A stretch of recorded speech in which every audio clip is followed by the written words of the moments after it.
y'all need to buy Thetan Arena. It's a video game that's already out. It has 22 million players. You can play it on the computer or even on your iPhone. And the in-game currency is an actual cryptocurrency. And it's called Thetan Coin. It's a super fun game. I've already played a bunch of games. And you can buy characters that earn you even more cryptocurrency. How to make zero nay with NFTs without spending one penny. Go on the App Store or Google Play and download Thetan Arena. Log in. Play every day to earn GTHC to buy new NFTs that will make you a fortune. Thank me later. Salamat sa tutorial mo about sa Thetan Arena. Nakapag-cash out ako ng 11k kaso nga lang pahirapan pala mag-cash out. And sabi niya dito guys, meron pa siya comment no. Salamat kasi tawag nito dahil sa tips ko daw, gold 2 na siya. Grabe ang lakas, gold 2. Ako naman mga cakes, alam niyo naman pag free to play yan, okay? Wala kang investment na bibitawan, okay? So, i-share ko yan agad sa inyo. Kasi dito naman sa Thetan Arena, yung naman dito is sipag mo, no? At saka tiyaga. Kasi syempre, wala na mga easy sa mundo. Kasi syempre, libre na siya, tapos maka-earn ka pa, alang-alang gusto mo, makuha mo agad yung pera, di ba?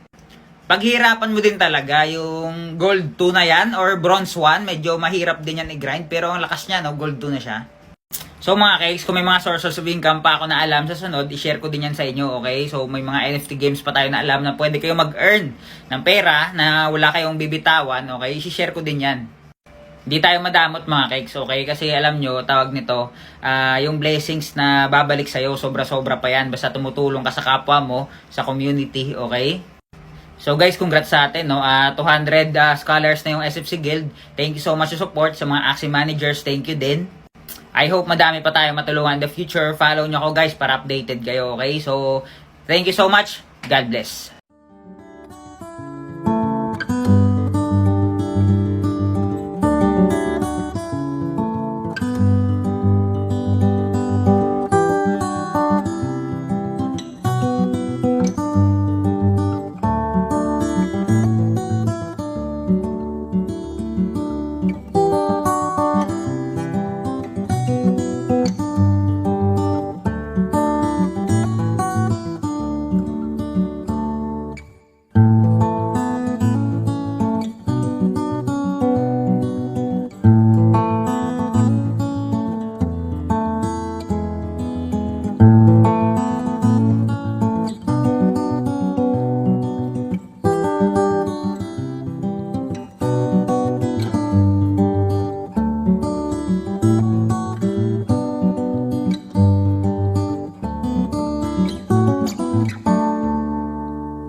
Thetan Arena, một trong những con game được nhiều cộng đồng siêu nhất. Hôm nay chúng ta cùng xem nó thế nào nhá. Ưu điểm của con game này ấy, nó là game chơi rất là hay, đồ họa rất là đẹp. Đây cũng là một con game sáng giá trong thị trường game NFT vì nó là game thật sự chứ không phải là click to earn. Thì siêu lớn, team thì full Việt Nam, partner đa số là cây nhà lá vườn, chính vì thế nên nó đã bốc mùi ngay từ khi đẻ trứng. Team Dev chơi một quả vô cùng fair play, đó là lead trên pancake, lead trước 20 phút so với dự kiến. Một pha bốc mùi kinh khủng khiến bao nhiêu anh em phải đu đỉnh. Và cái mùi thứ hai nó đến từ mua white lead. Theo như cơ bản thì là top 1.000 người cày điểm được nhiều nhất thì sẽ được mua white lead. Cho bao anh em chúng ta cày rep, cày điểm các kiểu kêu gọi để hy vọng mua được white lead con game này. Nhưng đến phút cuối ấy, team quay xe bán thành random. Và CEO của team có đăng lên để giải thích. Nói chung là giải thích cái gì? Giải thích các ông đã nói là top 1.000 người ở trong có mua được white lead. Các ông lại bảo là mua ở random. Mà random thì anh em biết đấy, cây nhà lá vườn vào mua thôi chứ còn ai vào đây nữa.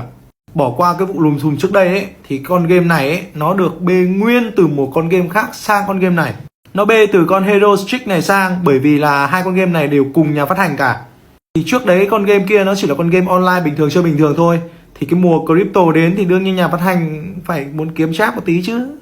Nói về kiếm tiền của con game này ấy, thì con game này có 2 đồng coin. Và cơ chế của nó rất là hay ho. Đó là chúng ta mua book bằng BUSD, nâng cấp hero thì lại bằng THG, bán tướng thì lại bằng WBNB, farm ra để bán thì lại farm ra THC. Chính vì thế nên giá THC các bạn nhìn xem, ôi rồi ôi, là một con game có chế độ free to earn ấy, nhưng mà để free mà earn được ấy thì các bạn cũng phải khoai và thị rất sắn thì mới được nhá. Chung quy lại ấy, thì nói chung là chơi giải trí thì hay thì được, còn để mà đầu tư kiếm tiền thì còn nhiều vấn đề lắm, các bạn nên cân nhắc nhé. Hi guys. Yep, saya memang ikut Muraz ni. Saya tengok YouTube Muraz X and then saya main Titan Arena. 40 minit saya main pakai free character sahaja. Saya dapat dalam 20 THC token. 20 THC token bersamaan dengan $6. 40 minit main game dapat $6 dalam RM24. Kalau lah kita beli NFT yang mahal, ada epic, ada legendary, ada mystic semua. Kalau kita beli karakter mahal and then main, lagi banyak dapat kod. Macam dia cakap, 1 bulan boleh dapat dalam 5,000 lebih kalau constantly main setiap hari dalam 2 jam lah macam tu. So, game teknik dia lebih kurang sama je macam PUBG lah. Ada duo, ada deathmatch lah. Tengok, ada Battle Royale, Tower. Ini macam ML lah. Ada deathmatch, apa lagi, Superior. Yang ni semua tak boleh buka lagi. Saya baru lagi. So, ni pakai free character boleh dapat $6. 40 minit. So, try lah Titan Arena. Simple je. Totoo ba Lodi Cakes na scam Titan Arena? Sana mapansin. Okay guys, no, ang dami kong nakikitang video no na nagsasabing scam yung Titan Arena, rug pull daw yung Titan Arena. And ang dami ding feeling magaling no na nagsasabi na okay, parang alam nila yung future no na uy, sabi ko sa inyo, hindi kayo dapat pumasok sa ganito eh. Alam nyo guys, ang dali lang kasi magsabi no pag andyan na may nakita ka ng results. For example, sa trading, no, ang dali lang kasi magawa ng post analysis, okay? Sample, mag-share sila dyan ng chart, no? Dito yung entry mo, dito yung exit mo. Sobrang dali, di ba? Pero pag tinanong mo kung may pre-analysis sila, wala naman silang mapakita, okay? And before ko sagutin yung tanong na to guys, okay? So, hindi ako sponsor ng Titan Arena, okay? Yung video natin na nag-viral, nagkaroon ng 1.5 million views. Ano lang talaga yun, sinagot ko lang yung isang viewer natin doon na, then patuloy ko lang ginagawa ng step-by-step guide para at least, di ba, magka-idea kayo. Kasi nagkukuha ko dun sa comment, no? For example, mga tanong nyo dun, sinasagot ko lang talaga. Malay ba natin na mag-boom yung mga videos natin dun about Titan Arena, okay? And before pa natin malaman yun, guys, sikat na to sa community ng ML, okay? Doon yata yung na-hype talaga din sa ML community, okay? So, ano ba yung insights dito sa Titan Arena, okay? Sabi nila, hindi daw tumutugma yung numbers. For example, sa mga players no, sa Titan Arena, meron silang 7,800,000, okay? Sa pagkakaintindi ko guys, hindi to players din talaga, okay? Yung total to ng download ng game, okay? Diyan kasi nila matatrack. Pero yung iba dyan, syempre hindi na naglaro, no? Nakita nila, ang hirap pala ng free-to-play na to. And syempre, pinakita ko din sa video natin, na need mo din ng cash, no? Para ma-cash out mo yung pinaghirapan mong THC. Pero pag sabihin mo sigurong rug pull or scam yung Titan Arena, tapos wala kang legit na talaga basehan, or yung pala yun, yung info pala yun, nabasa mo lang sa isang tao or sa community, nako parang negative siya, no? Pero guys, syempre wala naman nakakaalam ng future, okay? So hindi naman natin alam kung anong gagawin ng mga devs in the future din. And guys, tandaan nyo, yung mga devs andyan, okay? Andyan yung pagmumukha nila. Hindi sila anonymous. Unlike other NFT games na nagra-rug pull, hindi mo kilala yan kung sino yung mga gumawa nun, okay? Nahirapan lang talaga sila i-maintain yung THC, okay? Since sobrang dami nga ng players. And di ba naalala niyo yung flash sale nila na sobrang layo ng price doon sa marketplace, no? Sa sale, okay? So sobrang dami nag-avail noon. And tandaan nyo guys, yung Titan Arena, no, $1 million na yung worth. Pwede nila yung ibenta sa mga billionaires, okay? Para i-back up yung game if hindi nila kaya. Isa pang pinaka-need nila dito is burning mechanism sa THC na solid, okay? Para ma-maintain yung economy ng game. So guys, yun na yung insights ko about Titan Arena. Lagi ko naman kayo ina-update sa YouTube. Okay, so follow for more. God bless.